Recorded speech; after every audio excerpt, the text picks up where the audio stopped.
22-ci bölüm. Sonny'nin həlak olmasından bir il sonra Lucy Mancini onu unuda bilmirdi. Onun yuxuları məktəblinin boş yuxuları kimi, kədəri isə sadiq arvadın kədəri kimi değildi. O həyat dostunu itirməmişdi və onun güclü xarakterinin həsrətini çəkmirdi. O Sonny'nin hədiyələrini, təbəssümünü, gözlərinin parıltısını xatırlamırdı. Yox, səbəb daha mühüm idi. O, dünyada yeganə kişi idi ki, Lucy'yə yataqda ləzzət verə bilirdi. Gənc və sadəlöv Lucy hər halda belə düşünürdü.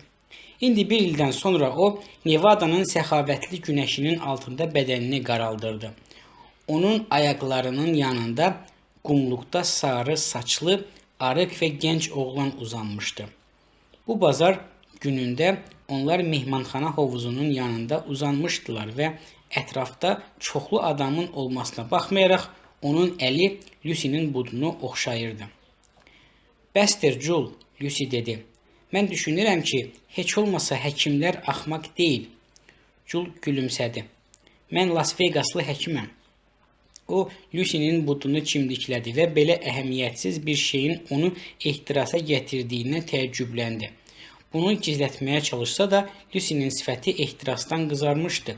Doğrudan da o çox primitiv və sadəlövdür. Onunla razılaşmaq olar. Yalnız itirdiyi məşuqunu başından çıxarmaq lazımdır. Onun əlinin altında canlı bədən var. Həm də bu bədən başqa bir canlı bədən istəyir. Doktor Segal bu gecə qəti hücuma keçməyə qərara aldı. O istəyirdi ki, Lucy sadəcə onu sevsin. Amma fənd işlətmək lazım gələcəkdirsə, ondan yaxşı fəncir var mıydı? Hər şey elm naminə. Yazıq qız sadəcə bundan ötürü ölürdü. Jul, bəsdir, xahiş edirəm, Lucy dedi. Onun səsi titrəyirdi.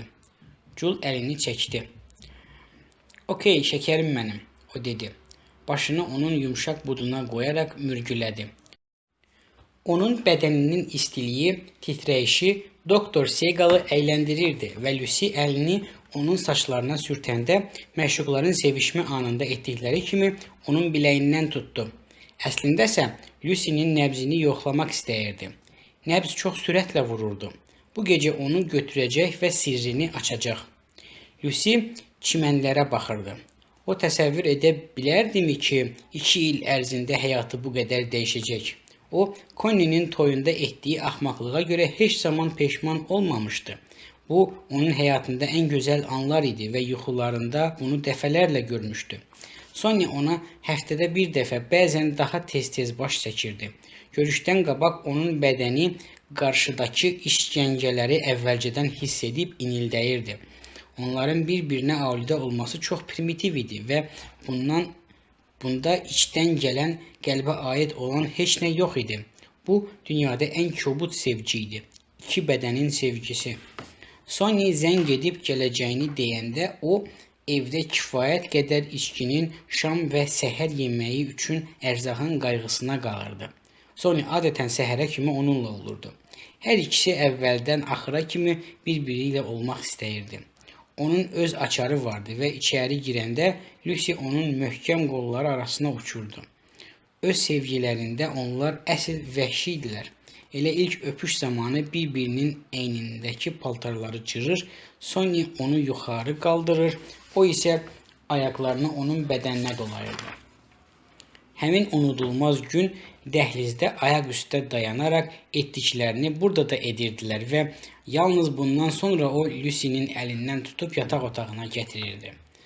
Onlar tam 16 saat birlikdə olurdular. O telefonla danışanda Lucy bu söhbətlərə qulaq asmazdı. O yalnız onun bədəni ilə məşğul idi. Sonya bəzən viski stəkanını götürmək üçün ayağa qalxanda belə o özünü saxlaya bilməyib əlini Sonya'nın çılpaq bədəninə uzadırdı. Sanki bu bədən xüsusi olaraq Lucy üçün yaradılmış oyuncaq idi. Əvvəllər o ehtirasını belə biruzə verməkdən utanırdı. Sonra məşuquna bunların xoş gəldiyini anladı. Lakin bütün bunlarda heyvani sadəlövhlük vardı. Onlar bir-biri ilə xoşbəxt idilər. Sonya'nın atasına küçədə atəş açılandan sonra o ilk dəfə sevgilisinin təhlükədə olduğunu anladı. Lucy mənzildə tək qalanda ağlamırdı. İt kimi bərkdən ulayırdı. Sonny 3 həftə onun yanına gəlmədi və o yalnız viskinin yuxu dərmanının hesabına yaşadı. O fiziki ağrı hiss edirdi. Nəhayət Sonny gəldikdə onu özündən bir dəqiqə də olsun kənara buraxmadı. Bundan sonra ta ki ölümünə qədər Sonny ən azı həftədə bir dəfə onun yanına gəlirdi. Onun ölümünü qəzetlərdən öyrənəndə böyük dozada yuxugətirici qəbul etdi. Lakin hansısa anlaşılmaz səbəbdən zəhər onu öldürmədi. Dəhlizə çıxmağa məcbur etdi. Liftin yanında yıxılıb qaldı. Qonşuları onu görüb xəstəxanaya apardı. Onun Sonny ilə münasibətlərini çox az adam bilirdi və buna görə də Lucy'nin özünü zəhərləməsi haqqında qəzetlərdə çıxan xəbər yalnız bir neçə sətirdən ibarət oldu. Tom Hagen xəstəxanada ona baş çəkdi. Onun Sonny'nin qardaşı Fredo'nun inzibatçı olduğu mehmanxanada işə düzəltdi. Tom Hagen ona Corleone ailəsindən təqaüd alacağını və Sonny'nin onun haqqında çox düşündüyünü demişdi. Onun hamilə olub olmadığını soruşmuş, Lucy isə hamilə olmadığını bildirmişdi. Həmin gecə Sonny'nin onun yanına gəlib gəlmədiyini, ona zəng edib etmədiyini soruşmuş, Lucy isə cavabında onun gəlmədiyini və zəng etmədiyini söyləmişdi. Lucy açıq şəkildə Hagenə etiraf etdi. O mənim sevə biləcəyim yeganə adam idi. Mən başqa heç kimi sevə bilmərəm. O Hagenin dodaqlarındakı yüngül təbəssümü və eyni zamanda onun təəccübləndiyini də gördü. Niyə mənə inanmırsan? O soruşdu. Məgər o səni uşaq vaxtı evinə gətirməmişdimi? O vaxt başqa adam idi. Hagen cavab verdi. Böyüdü və çox dəyişdi. Mənim üçün yox, Lucy dedi. Hamı üçün dəyişə bilərdi, amma mənim üçün yox. O hələ çox zəif idi və Sonny'nin onunla necə mehriban davrandığını danışa bilmədi. Sonny heç zaman onun üstünə hirslənməzdi, heç zaman əsəbiləşməzdi. Hagen Lucy'ni Las Vegas'a göndərdi. Orada onun üçün mənzil kirayələnmişdi. Onu şəxsən özü aeroporta apardı və söz verməyə məcbur etdi ki, əgər özünü tək hiss etsə, yaxud çətinliyə düşsə, mütləq ona zəng etsin. Ona kömək etmək üçün əlindən gələn hər şeyi edəcək. Təyyarənin pilləkənində Lucy bir qədər tərəddüdlə soruşdu. Sənin nə etdiyini Sonny'nin atası bilirmi? Hagen gülümsədi. Mən onun üçün işləyirəm. Belə işlərdə o çox mühafizəkardır və heç zaman oğlunun qanuni arvadının əleyhinə getməz. Lakin hesab edir ki, Sonny səninlə düz hərəkət etməyib. Sən dərmanları udanda o bərk sarsılmışdı. O demədi ki, bütün bu əhvalat Don üçün çox qeyri-adi idi. Don ümumiyyətlə inanmırdı ki, insan məhəbbətə görə özünü öldürə bilsin. İndi 18 ay idi ki, Las Vegas'ta olan Lucy demək olar ki, xoşbəxt idi və buna özü də təəccüblənirdi. Gecələr Sonny tez-tez yuxusuna girirdi.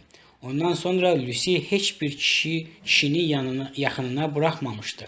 Lakin Las Vegas'dakı həyat onun ürəyincə idi. O, mehmanxananın hovuzunda çimir, Midlake'də yaxtada dənizə çıxır və istirahət günü maşında çöllüyə gedirdi. O arıqlamışdı. Bu isə onun bədənini daha biçimli etmişdi. Mehmanxananın qeydiyyat şöbəsində işləyən Lucy Fredo ilə sıx-sıx görüşmürdü. Lakin Fredo yanından keçəndə həmişə dayanır və onunla bir-iki kəlmə kəsirdi. Fredodakı dəyişikliklər onu da heyrətə salmışdı. O qadınların pərəstişkarı olmuşdu. Gözəl geyinir və mehmanxananı yaxşı idarə edirdi. Uzun sürən isti yay və qadınlar onu arıqlatmışdı. Əynindəki salxaq paltar ona avara görkəmi verirdi. Yarım ildən sonra Tom Hagen Lucy'yə baş çəkdi. O, maaşına əlavə olaraq hər ay $600 da köçürmə yolu ilə alırdı. Hagen izah etdi ki, bu pulların hər aya sərf olunması haqqında hesabat vermək lazımdır və ondan etibarnaməni imzalamağı xahiş etdi. İşlədiyi mehmanxananın aksiyalarının rəsmi olaraq 5%-nin sahibi olduğunu da ona Hagen söylədi. Nevada ştatında qəbul edilmiş bütün rəsmi prosedurlardan keçmək lazım gələcək. Lakin hər şey yoluna qoyulacaq və onun heç bir çətinliyi olmayacaq. Əgər hakimiyyət orqanları sorğu-suala tutmaq istəsələr, sadəcə vəkilin ünvanını onlara versin. Bundan sonra onu narahat etməzlər. Lucy razılaşdı. O nə baş verdiyini anlayırdı, amma onun üçün fərqi yox idi ki, ondan necə istifadə edirlər. Buna təbii xidmət kimi baxırdı. Lakin Hagen ondan mehmanxanada baş verənləri, Fredonu və onun bossunu izləməyi xahiş edəndə soruşdu. Tom, sən istəyirsən ki, mən Fredonu güdüm? Hagen gülümsədi. Fredo atasını çox narahat edir. O, Mugrinlə tez-tez görüşür və biz sadəcə istəyirik ki, o pis işlərə qoşulmasın. Hagen əlbəttə ki, Donun bu mehmanxananı sadəcə oğluna sığınacaq kimi yox, həm də bir ayağı gələcəyi olan Las Vegas'a qoymaq üçün tikdirdiyini söyləmədi. Bu söhbətdən bir müddət sonra Doktor Jules Segal mehmanxanaya işə düzəldi. O, çox arıq, çox gözəl idi. Bir həkim kimi Lucy'yə çox gənc görünürdü. Onlar təsadüfən Lucy'nin əlinin üstündə şiş yarandıqdan sonra görüşdülər. Şiş bir neçə gün onu çox narahat etdi və Lucy nəhayət həkimə müraciət etməyi qərara aldı. Qəbul otağında varietədən olan iki qızı oturub söhbət edirdilər. Onlar elə gözəl idilər ki, Lucy'nin paxıllığı tutdu. Mələk kimi görünürdülər. Lakin onlardan biri dedi: "Sənə and içirəm. Əgər yenə də məni süzənək tutsa, daha rəqs etməyəcəm." Doktor Segal qızların birini içəri çağırmaq üçün kabinetin qapısını açdıqda Lucy ayağa qalxıb getmək istədi. Eynək və ciddi səs Jula çox ciddi görkəm verirdi, lakin o yüngül insan təsiri bağışlayırdı. Təbiətcə mühafizar olan əksər insanlar kimi Lucy də yüngüllük və təbabətin bir-birinə zidd olduğunu düşünürdü. Kabinetdə Lucy'nin bütün təşvişləri yoxa çıxdı. Doktor Segal demək olar ki, danışmırdı, amma eyni zamanda tələsmirdi də. O Lucy'yə izah etdi ki, onun çox quru vətərləri var və bu qətiyyən bədxassəli şiş deyil. Buna görə də Lucy narahat olmamalıdır. O rəfdən qalın tibbi kitab götürüb dedi: "Əlini uzat." Lucy tərəddüd etsə də əlini uzatdı. Bütün bu zaman ərzində Doktor Segal ilk dəfə ona baxıb gülümsədi. "Mən əməliyyata görə alacağım qanararı itirə bilərəm," o dedi. "Mən şişin üstünə bu kitabla sadəcə vuracağam və o yox olacaq. Düzdür, şiş yenidən yarana bilər. Amma əməliyyat etsəm, bu sənə baha başa gələr və uzun müddət sarğı bağlayarsan. Okey?" Lucy gülümsədi. "Okey," o dedi. O dərhal ağır kitabı onun əlinə vurdu. Lucy yavaşca qışqırdı.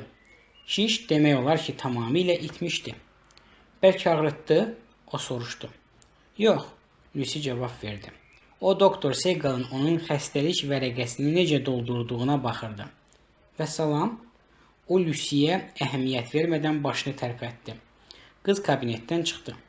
Bir həftədən sonra onlar restoranın barında rastlaşdılar və o Lucy'nin yanında oturdu. "Əlin necədir?" o soruşdu. Lucy gülümsədi. "Yaxşıdır," cavab verdi. "Sən deyəsən yaxşı həkimsən," o gülümsədi. "Mənsə sənin zəngin olduğunu bilmirdim.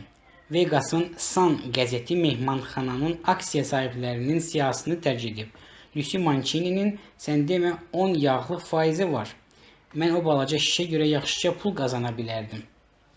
O Hagen'in məsləhətlərini xatırlayıb cavab vermədi. Doktor Segal yenə gülümsədi. "Narahat olma, mən hər şeyi anlayıram. Sən sadəcə oyuncaqsan. Vegas'da belələri çoxdur. Səni bu axşam Valvetəyə baxmağa dəvət etsəm və hətta bir neçə oyun jetonu alsam, necə olar?" Lucy bir qədər tərəddüd etdi. Segal onu dilə tutmağa çalışdı. Nəhayət Lucy dedi: "Mən getmək istəyərdim, amma qorxuram ki, axşamın sonu sən məyus olasan. Mən buradakı əksər qızlar kimi hər yetənə təslim olmuram." "Elə buna görə də səni dəvət edirəm," Jul sevincək dedi. "Bu gecə mən istirahət etmək istəyirəm."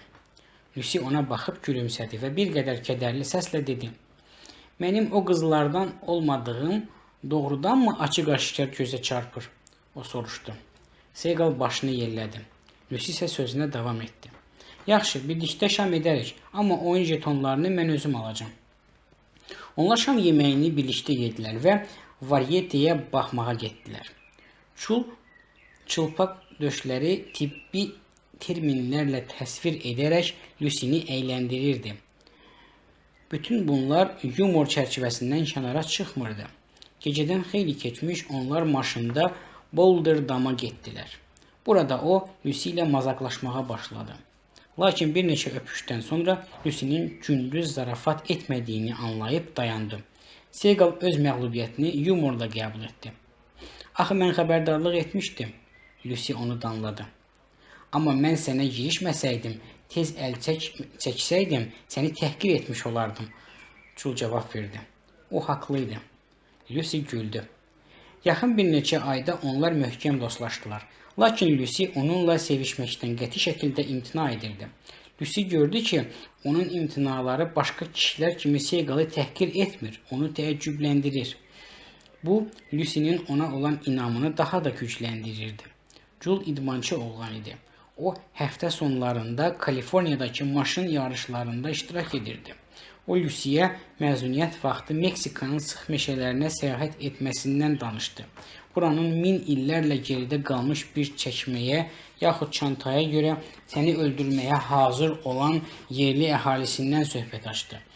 Lucy təsadüf nəticəsində onun cərrah olduğunu və məşhur New York xəstəxanasında işlədiyini öyrəndi.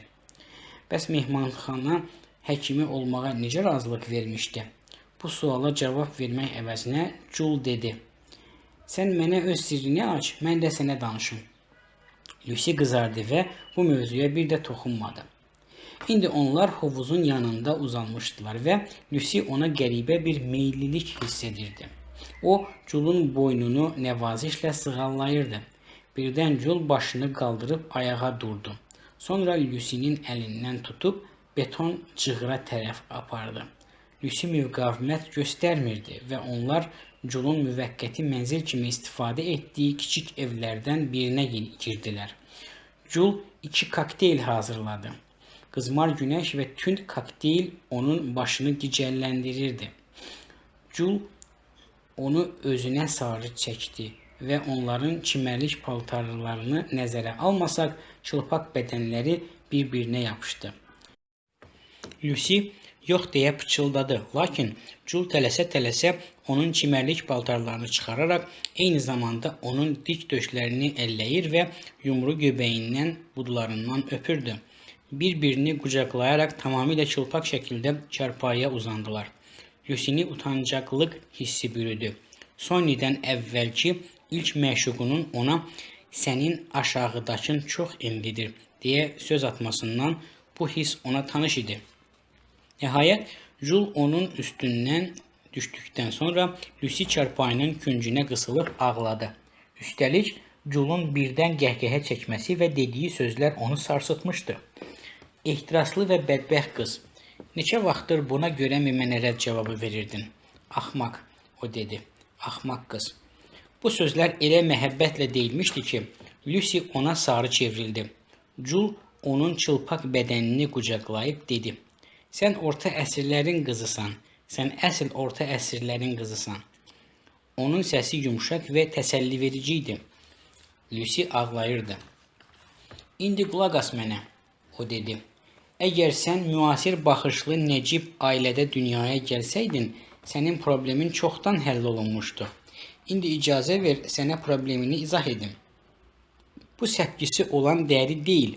Çəp gözlər, yaxud plastik əməliyyatla da düzəlməsi mümkün olmayan eybəcər sifət deyil. Bu xal ziyil, yaxud əyri bulaq kimi bir şeydir. Bu barədə seksual baxışla düşünmə. Hesab etmə ki, sənin yeşiyin böyükdür və heç bir kişiyə ləzzət verə bilməz. Buna görə düşünmə ki, səni heç kim sevə bilməz. Sənin sadəcə çanaq sümüyün defektidir. Biz cərrahlar onu çanaq dibinin zəifliyi adlandırırıq. Bu qüsur adətən doğuşdan sonra əmələ gəlir. Amma bu sümüklərin və oynaqların anadan gəlmə deformasiyası nəticəsində də olur. Bu çox geniş yayılmış xəstəlikdir və əksər qadınlar bütün ömrü boyunca bundan əzab çəkirlər. Amma bunu sadə bir əməliyyatla aradan qaldırmaq olar. Bəzi qadınlar bunun ucbatından özünə qəsd edir. Sənin çox gözəl bədənin var və səndə belə bir qüsurun olmasını düşünmürdüm. Sonny ilə münasibətlərini bildiyimdən hesab edirdim ki, bu nəsə psixoloji bir şeydir. Lakin icazə ver, mən sənə hər tərəfli baxım. Sonra bu qüsurun aradan qaldırılması üçün nə qədər iş lazım olduğunu deyim. Vanna otağına get və duş qəbul et. Lucy yuyunduqdan sonra Jul səbirlə və onun etirazlarına baxmadan onu çarpayıya uzanmağa və ayaqlarını geniş aralamağa məcbur etdi. Jul onun göbəyindən öpüb fikirli-fikirli "Belə işdən ilk dəfədir ki, zövq alıram" deyəndə Lucy özünü alçalmış kimi hiss etdi. Bu sözlərdən sonra o Lucy'ni qarnı üstə çevirdi. Bir əli ilə onun belini sığallayaraq o biri əlini barmağını onun anusuna soxdu. Sonra onu yenidən kürəyi üstə çevirərək dodaqlarından öpüb dedi. Bəbəyim, mən sənə çarpayı üçün tamamilə yeni şey düzəldəcəm və onu şəxsən özüm yoxlayacağam. Bu əsl tibbi eksperiment olacaq və hətta bu barədə məlumatı rəsmi jurnallarda da yerləşdirə bilərəm. Jul bütün bunları elə nəvazişlə və yumorla etdi ki, Lucy'nin utancaqlığı və məyusluğu çəkilib getdi. O hətta rəfdən tibbi kitab götürüb buna oxşar halları və əməliyyatın mərhələlərini Lucy'yə göstərdi. Bütün bunlar Lucy'ni çox maraqlandırmışdı. Bu sağlamlıq məsələsidir, Jul dedi. Əgər vaxtında bunu düzəltməsən, sənin bütün cinsi aparatında çoxlu problemlər yarana bilər. Əməliyyat aparılmasa, çanaq sümüyü sahəsindəki bağlar və əzələlər zəifləyəcək. Biz ondan xəcalət çəkməliyik ki, həddən artıq utancaqlıq belə hallarda həkimlərə diaqnoz qoymağa mane olur və qadınların çoxu öz qüsurundan şikayət etmir. Bu barədə danışma, xahiş edirəm. Bu barədə danışma, Lucy dedi. O hələ də öz qüsurundan utanırdı və məyus olmuşdu. Bir həkim kimi Jul'un ona yazığı gəldi və onun həyəcanını axmaqlıq hesab etdi. Təsəlli vermək üçün ən doğru yolu tapdı. Okey, o dedi. Mən indi sənin sirrini bilirəm. Sən tez-tez soruşursan ki, ştatların ən gənc və ən bacarıqlı cərrahlarından biri olan mən bu şəhərdə nə edirəm? Deməli belə, mən abort edirəm. Bunda pis bir şey yoxdur. Həkimlərin yarısı bununla məşğuldur. Dərd ondadır ki, mən ilişdim. Nə vaxtsa bir yerdə işlədiyim dostum doktor Kennedy mənə kömək edəcəyinə söz verdi. Belə başa düşürəm ki, Tom Hagen ona nə zamansa kömək üçün ailəyə müraciət edə biləcəyini deyib. O Hagenlə danışdı. Bir müddətdən sonra ittiham üzərimdən götürüldü. Lakin həkimlər ittifaqı məni qara siyahıya aldı. Bu zaman Corleone ailəsi məni bura işə götürdü. Burada pis qazanmıram. İş də çoxdur. Varietədəki qızlar daim kişilərlə görüşür və əgər onlar dərhal mənə müraciət etsələr, çox asanlıqla abort etmək olur. Sən tavanı qaşıdığın kimi, mən də onları qaşıyıram. Fredo Corleone əsl vəhşidir.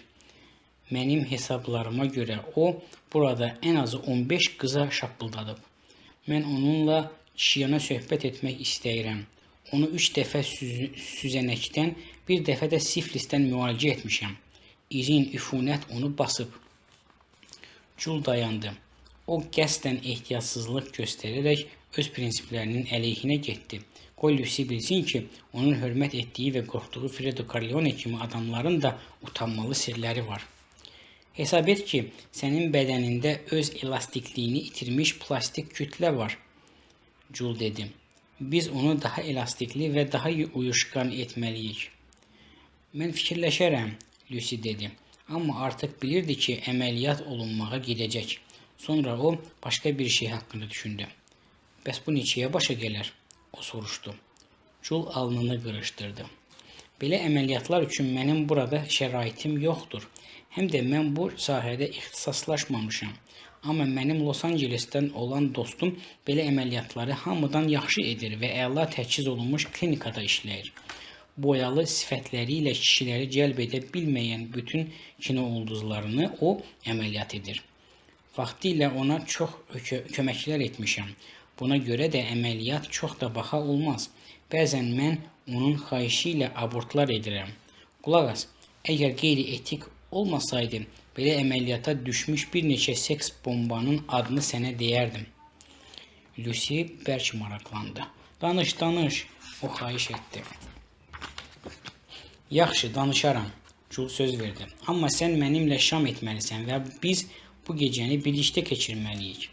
Biz sənin axmaqlığın ucundan əlimizdən çıxan vaxtın yerini doldurmalıyıq. Lucy nəvazişlə Jula dedi. Sən mənimlə yatmağa borclu deyilsən. Axı bundan ləzzət almayacaqsın. Jul güldü. Sən necə də axmaqsan. Məgər başqa daha qədim, daha mədəni üsullar haqqında eşitməmsən? Doğrudanmı bu qədər sadəlövsən? Hə, bu, Lucy demək istədi. Hə, bu, Jul onu acıqlandırdı. Alicənab qızlar bunu etmirlər. Əsl kişilər də bunu xoşlamırlar. Hətta 1948-ci ildə. Qulaq as, bəbəyim, mən səni Las Vegasda yaşayan qoca bir arvadın yanına aparıram. O, 1880-ci ildə vəhşi qərbdə ən məşhur fahişəxanada ən gənc madam olub. Bilirsən, o mənə nə dedi? Adlı sanlı kovboylar, cömert kişilər, biz həkimlərin oral seks, səninsə hə bu adlandırdığın fransız sevgisi ilə məşğul olmağı ondan tələb edirmişlər. Sonny ilə hə bu etmək ağlına gəlməyib.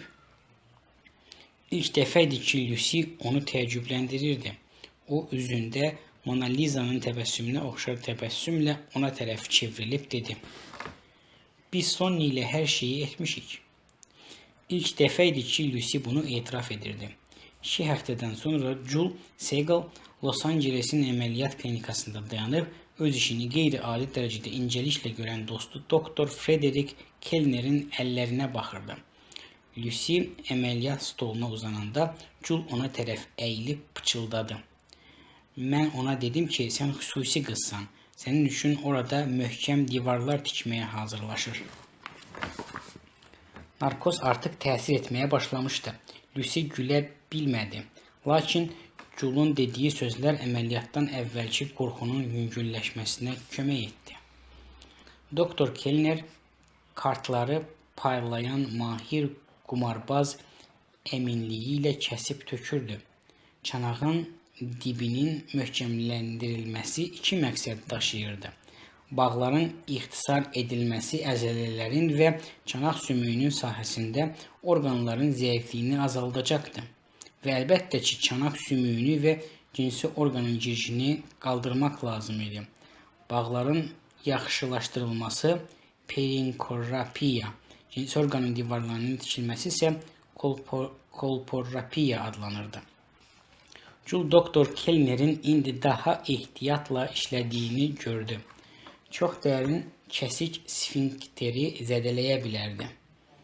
Rentgen şəkillərinin və analizin nəticələrinə görə Lucy'nin əməliyyatı çətin olmayacaqdı. Ağırlaşma olmamalıydı, amma əməliyyat əməliyyatdır və gözlənilməz çətinliklər həmişə ortaya çıxa bilərdi.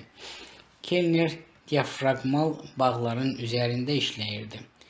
T şəkilli maşalar fasciyaları və sfinkterin əzəllərini dartırdı. Kellner'in tənziflə örtülmüş barmaqları birləşdirici toxumaları kənara itələyirdi. Jul cinsi orqanın divarlarına baxdı ki, venaların üzə çıxıb-çıxmadığını görsün.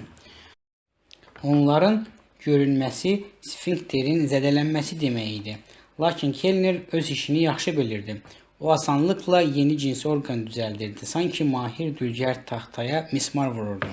Tezliklə o cinsi orqana girişin enini ölçüb, onun kifayət qədər dar olub olmadığını soruşurmuş kimi göy gözlərini Jul'a tərəf qaldırdı. Onlar Lucy'ni palataya apardılar. Jul Kellner'lə söhbət etmək üçün qaldı. Kellner şən idi. Deməli, əməliyyat uğurlu keçmişdi. Mənim deşiklərimdə ağırlaşma halları baş vermir, o Jul'a dedi. Bu sadə bir şeydir. Onun belə əməliyyatları asanlaşdırmağa kömək edən elastik bədəni var. İndi o ləzzət ala bilər. Paxıllığım tutur sənə. Əlbəttə, biraz gözləyəcəksən, amma sonra mənim işimdən razı qalacağına zəmanət verirəm. Jul güldü. Sən əsl Pigmalionsan, doktor, o dedi. Doğrudan da çox incə iş idi. Bütün bunlar uşaq oyunlarıdır, Doktor Kellner dedi. Sənin abortların kimi. Əgər cəmiyyət daha realist adamlarsa bizim kimi olsaydı, daha mühüm işlərlə məşğul ola bilərdik. Yeri gəlmişkən, gələn həftə qızı göndərəcəm. Çox yaxşı qızdır. Məncə, belələrinin başına tez-tez fəlakət gəlir. Jul onun əlinə sıxdı. Çox sağ ol, doktor, dedi. Mənim yanıma gəl, sənə bizim mehmanxananın bütün ləzzətlərini dadızdıraram. Kellner gülümsədi. Mən hər gün risk edirəm. Zərə, qumara ehtiyacım yoxdur. Onsuz da tale ilə tez-tez üzbəyüz gəlirəm. Jul, sən özünü orada xərcləyirsən. Bir neçə ildən sonra ciddi əməliyyatları unuda bilərsən. O dönüb getdi. Jul bilirdi, bu sözlər danlaq deyil, dost xəbərdarlığıdır. Amma ona yaxşıca təsir etdi. O, Lucy'nin palatada ən azı 12 saat qalacağını bildiyindən şəhərə çıxıb içdi. Sabahı gün xəstəxanaya gələndə palatada 2 kişini və hər yana səpələnmiş gülləri görüb təəccübləndi. Lucy balışa söykənmişdi və çox gözəl görünürdü. Jul ona görə təəccüblənmişdi ki, Lucy ona ailəsi ilə əlaqələrini kəsdiyini demiş və yalnız əməliyyat ağırlaşacağı halda onlara xəbər verməyi xahiş etmişdi. Əlbəttə ki, Fredo Corleone onun yüngül əməliyyat üçün xəstəxanada yatdığını bilirdi. Jul bu barədə ona demiş və həm Lucy üçün, həm də özü üçün məzuniyyət istəmişdi. Fredo dərhal onlara məzuniyyət verməyə razılaşdı və əlavə etdi ki, bütün xərclər mehmanxananın hesabına olacaq.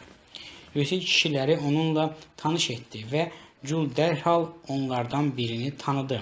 Bu, məşhur Johnny Fantena idi. İkinci isə Nino Valenti adında əzələli İtalyan idi. Hər ikisi Jul'un əlini sıxıb bir daha ona fikir vermədilər. Onlar New York'un məhəllələrinin birində keçirdikləri uşaqlıqlarını xatırlayıb gülürdülər. Bütün bu söhbətlərdə Jul iştirak edə bilməzdi. Ona görə də Lucy'yə dedi. Mən Doktor Kellnerə baş çəkib qayıdacağam. Ey dost, Johnny dedi. Biz də getməliyik. Sən Lucy ilə qal. Ona yaxşıca bax, Dok. Jul Johnny Fantena'nın səsindəki xırıltıya diqqət yetirdi və birdən Oscar mükafatını almış məşhur aktyorun bir ildən artıq idi ki, səhnəyə çıxış etmədiyini xatırladı. Necə ola bilərdi ki, müğənninin səsi belə gec yaşlarda dəyişsin və mətbuat da bu barədə sussun? Jul kulisarxası sirləri sevirdi və xırıltının səbəbini anlamağa çalışaraq Fantena'nın səsinə diqqətlə qulaq asırdı. Bəlkə sadəcə yorulub, bəlkə də alkoqol, siqaret və hətta qadınlar üzündən belədir. Fantena'nın səsi pis çıxırdı və heç gün düşünmək olmazdı ki, bu səs Neapol mahnılarının ən yaxşı ifaçısına məxsusdur. Sən deyəsən soyuqlamısan, Jul Johnny Fantena'ya dedi. Bu sadəcə yorğunluqdandır. Dünən mən oxumağa çalışmışdım, Johnny cavab verdi.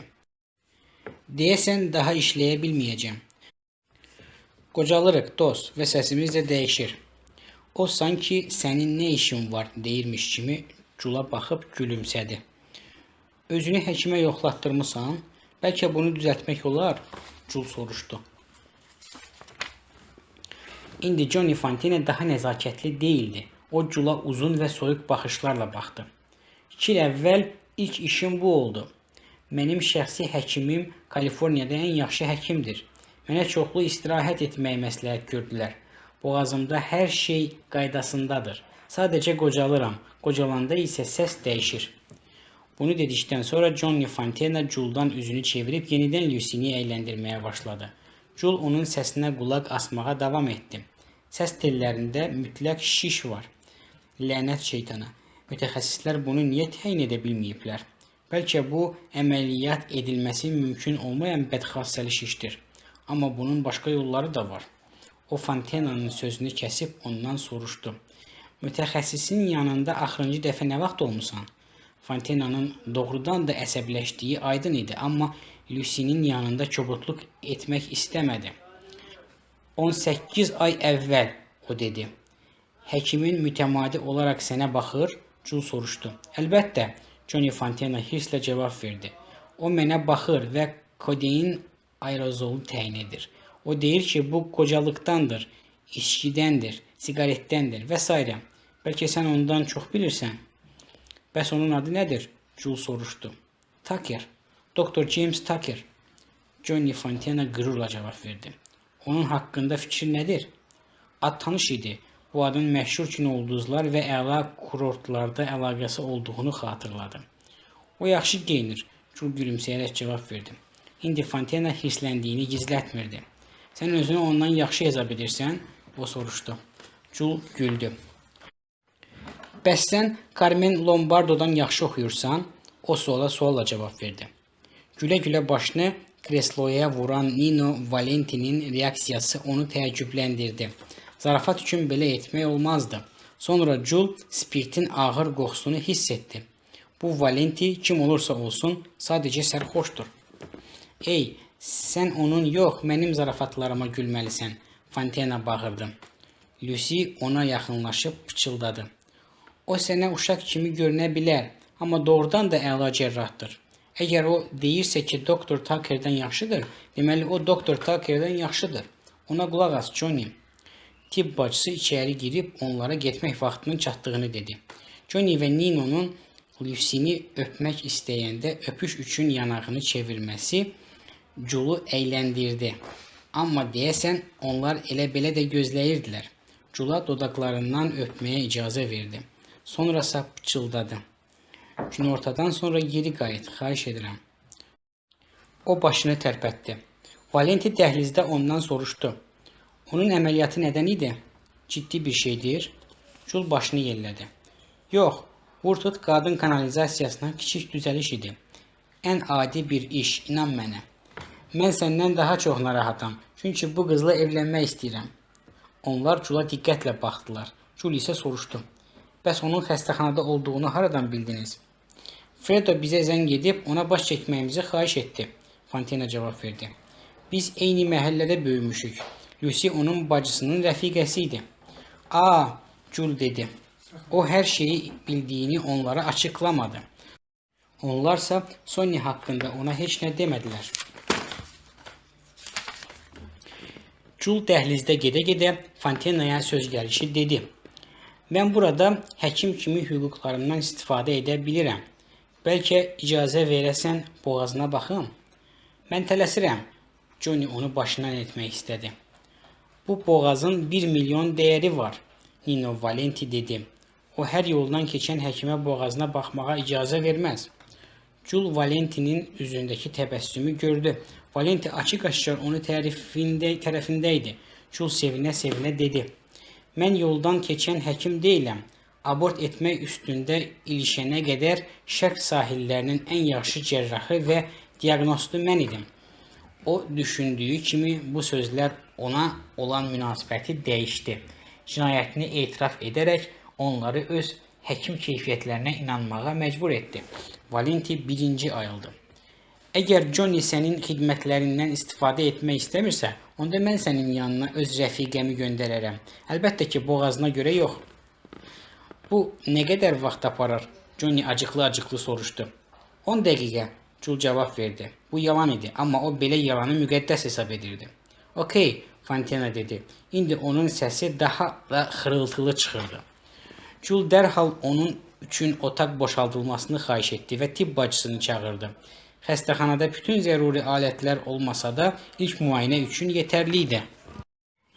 10 dəqiqədən sonra Jul səs tellərinin üzərində doğrudan da şiş olduğunu gördü. Hətta bu başıboş və malotaran Tucker də düzgün diaqnoz qoymalıydı. İlahi, bu adamın yəqin ki işləməyə icazəsi də var. Mütləq onu ləğv etmək lazımdır, Jul düşündü. Jul daha onlara fikir vermirdi. O, telefon dəstəyini götürüb xəstəxananın otolaringoloquna kabinetə gəlməyi xahiş etdi. Sonra Nino Valenti'yə tərəf çevrilib dedi.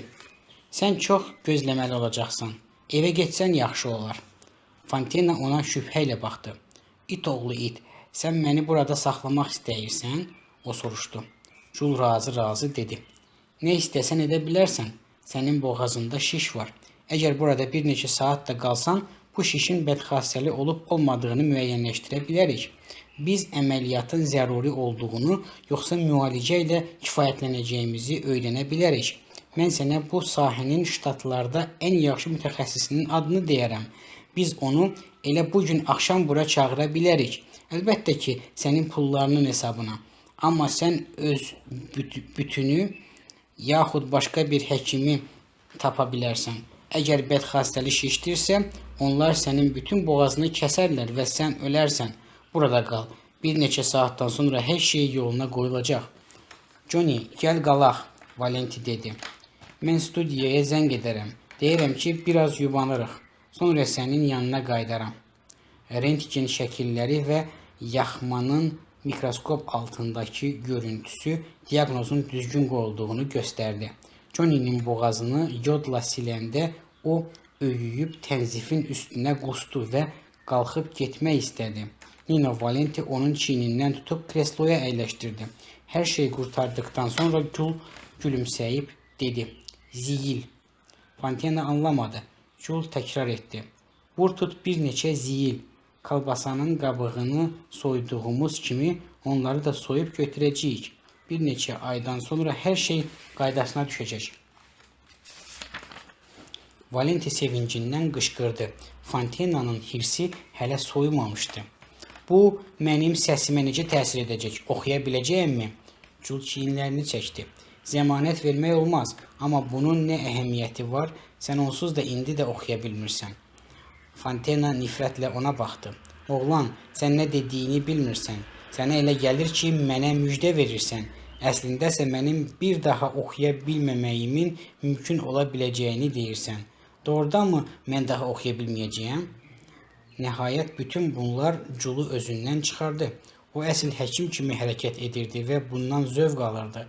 O bu əclafa kömək edir, o isə özünü güya bərk təhqir olunmuş kimi aparır. Qulaq as, Mr. Fontena, Jul quru səslə dedi. Mən həkiməm və sən mənə doktor deyə bilərsən. Daha oğlan yox. Və mən sənə yaxşı xəbər dedim. Səninlə bura gələndə mən əmin idim ki, boğazında bədxassəli şiş var və sən tezliklə öləcəksən. İşin ümidsiz olduğunu sənə demək istəmirdim. Ona görə də ziyil deyə bildiyim üçün çox sevindim. Sənin mahnılarından həmişə zövq almışam. Qızları yoldan çıxarmaqsa sənin filmlərindən öyrənmişəm. Sən əsl aktyorsan, eyni zamanda erköyün adamsan. Sənə elə gəlir ki, Johnny Fontena heç vaxt xərçəngə tutula bilməz, yaxud sənin beynində əməliyyatı belə mümkün olmayan şiş yarana bilməz, ya da ürəyində qüsur əmələ gələ bilməz, bəlkə sən heç vaxt ölməyəcəyini fikirləşirsən. Bunlar yaxşı deyil. Mən sənə məsləhət görürəm ki, xəstəxanada qalıb öz ziyillərinə ağır oxuyasan. Axmaqlığı at və sənə nə lazımdırsa onu et. Sənin idolun sənə yaxşı həkim tapa bilər, amma əməliyyat otağına özü girərsə, onda onu həbs etməyi və qətl törətməyə cəhd etmək üstündə günahlandırmağı məsləhət bilirəm. Jul artıq otaqdan çıxırdı. Valenti onu saxlayıb dedi. Sən özünə görə oğlansan, Dok. Ona nə lazımdırsa dedin. Jul çevrilib dedi. Sən həmişə günorta yeməyinə qədər içirsən? Əlbəttə, Valenti dedi və gülümsədi. Əgər beləcə davam etsən, 5 ildən sonra öləcəksən, Jul dedi. Valenti rəqs yerişi ilə ona yaxınlaşdı. Julu qucaqlayıb nəfəsini ona üfürdü və ucadan güldü. 5 il? O soruşdu. Bu qədər çox? Əməliyyatdan bir ay sonra Lucy Mancini mehmanxana hovuzunun yanında oturub bir əlində stəkan tutmuşdu. Bir əli ilə isə başını onun qarnının üstünə qoyaraq uzanmış Julu sığallayırdı. Sən cəsarət toplamaq üçün içki içməlisən, Jul dedi. Mən şampan hazırlamışam. Əminsən ki, kifayət qədər vaxt keçib? Lucy soruşdu. Mən həkiməm, Jul cavab verdi. Bugünkü gecə böyük gecədir. Başa düş, mən tarixdə apardığı əməliyyatın nəticələrini yoxlayan ilk cərraham. Anlayırsan ki, mən səni həm əvvəl, həm də sonra sınağa çəkirəm. Mən elmi jurnala bu tədqiqat barəsində məmnuniyyətlə yazacağam. Qulaq as, əgər əməliyyata qədər ləzzət yalnız cərrahın psixoloji səyi və nəzakəti nəticəsində əldə edilirdisə, əməliyyatdan sonra isə orqazma səbəb tədqiqatçının və pasiyent qızın cinsi orqanlarının konkurentliyi olmuşdur. Lucy onun saçlarından dartdı və o sözünü kəsməyə məcbur oldu. Lucy gülümsədi. Əgər bu gecə razı qalmasan, onda sakit vicdanla deyə biləcəyəm ki, bunun günahı səndədir, o dedi. Mən öz işimə zəmanət verirəm. Hər şeyi özüm planlaşdırmışam. Qara işi isə Kelner görüb, Jul dedi. İndi gedək istirahət edək. Çətin tədqiqat gecəsi bizi gözləyir. Onlar mənzilə qalxanda indi bir yerdə yaşayırdılar. Lucy'ni sürpriz gözləyirdi. Gözəl şam yeməyi və şampan qədəhinin yanında içərisində böyük almaz qaşlı nişan üzüyü olan qutu. Bu, öz işimin nəticələrinə inanmağımın daha bir sübutudur, Jul dedi. İndi gedək, baxaq, buna layiqsənmi? O, Lucy ilə çox nəzakətli idi. Lucy əvvəlcə qorxurdu, amma biraz sonra sakitləşdi və bütün bədəninin şirin ləzzət bürüdü. Əla iş görmüşəm, Jul dedi. Hə, Lucy pıçıldadı. Onlar güldülər və daha danışmadan özlərinin sevgi burulğanının içinə atdılar.